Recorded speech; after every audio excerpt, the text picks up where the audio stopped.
आज दिनांक 22 मार्च 2025 को सर्किल हाउस आगरा में धर्मेंद्र भारद्वाज GMLC मेरठ पुनर्निरीक्षण सभापति का अखिल भारतीय ब्राह्मण महासभा की टीम द्वारा पटका पहनाकर स्वागत किया गया एवं भगवान परशुराम का छायाचित्र भेंट किया गया। स्वागत अखिल भारतीय ब्राह्मण महासभा के पंडित गजेंद्र शर्मा, प्रदेश संरक्षक पंडित दीपेश उपाध्याय ने बुके भेंट करके सम्मान किया। जिलाध्यक्ष पंडित अनुज उपाध्याय, जिला प्रभारी पंडित संजय शर्मा, महानगर सह संयोजक पंडित दिनेश शर्मा, जिला कोषाध्यक्ष पंडित विनोद शर्मा, पंडित मनीष शर्मा आदि द्वारा माला पटका पहनाकर माननीय मंत्री जी का स्वागत सम्मान किया गया। इस मौके पर माननीय विजय शिवहरे जी MLC आगरा भी उपस्थित रहे। मंत्री जी द्वारा ब्राह्मण महासभा के सभी पदाधिकारियों का पटका पहनाकर स्वागत किया गया और आगरा और मैनपुरी के उच्च प्रशासनिक अधिकारियों से सभी का परिचय कराया। आज हमारे आगरा में नियम पुनरीक्षण समिति की बैठक थी। ये समीक्षा बैठक होती है जो तारांकित नियम 105, 110, 111, 115, 215 की याचिकाएं लगती है, उन पर विभाग क्या काम करता है उसके ऊपर एक समीक्षा बैठक रखी जाती है कमेटी के द्वारा।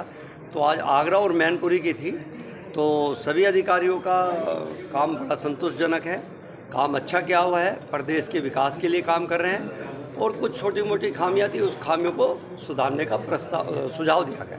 अच्छा, और कोई विशेष रहा बैठक में जिस पर काम तो प्रदेश के विकास के लिए परम पूज्य योगी जी के आदेशानुसार सभी अधिकारी कर रहे हैं, लेकिन कुछ विभागों में होता है तो उसको दिशा निर्देश दिए गए हैं कि उस दिशा निर्देश के तहत काम किया जाए।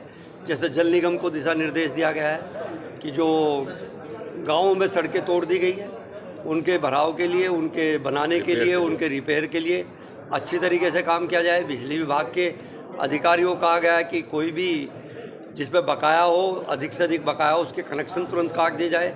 जैसे शिक्षा विभाग के अंदर है, जो जर्जर भवनों के लिए पैसा आया उनका टेंडर करा के उनके भवनों का निर्माण कराया जाए। ये इस तरीके की सभी विभाग की समीक्षा बैठक। गंगा जल प्रोजेक्ट योजना काफ़ी लंबे से चल रही है, देहात में इसका व्यक्तिकरण हो रहा है, लेकिन 400 करोड़ रुपए आवंटन भी हुआ है, लेकिन अभी तक कार्य प्रगति पर नहीं। उस गंगा जल की योजना का निष्पादन थोड़ा जल्दी हो जाएगा क्योंकि एक अविलंब हुआ है और उसमें धीरे धीरे आगे बढ़ने का काम हो रहा है।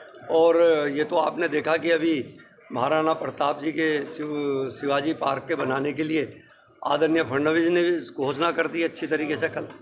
तो बहुत सारी चीज़ें हैं जो देश और प्रदेश में और ज़िले में विकास की गति को आगे बढ़ा रही है। क्या कहना चाहेंगे? औरंगजेब की उस पर कब्र को लेकर राजनीति हो रही है और इस दौरान यहाँ फडणवीस ने घोषणा कर दी है कि यहाँ बनेगा स्मारक।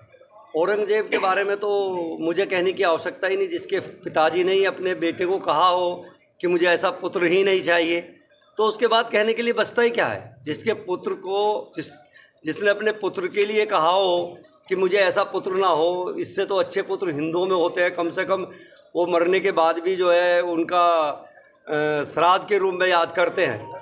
तो उसके बारे में ज़्यादा कहने की अब आवश्यकता बची नहीं है। पूरे हिंदू धर्म को पता है, पूरे देश को पता है कि जिस कुरीतियों के साथ, जिस आकांक्षाओं के साथ उसने देश के हिंदुओं के साथ गलत काम किया था, तो आज वो परिस्थितियाँ पूरा देश बदल चुका है। वो कुरीतियों को, दुष्टाचारियों को ना तो याद करना चाहता है और ना उनके बारे में सुनना चाहता है, ना उनके बारे में किसी तरीके का वो करना चाहता है कि जिससे कि उनका यश और अपयश बढ़े।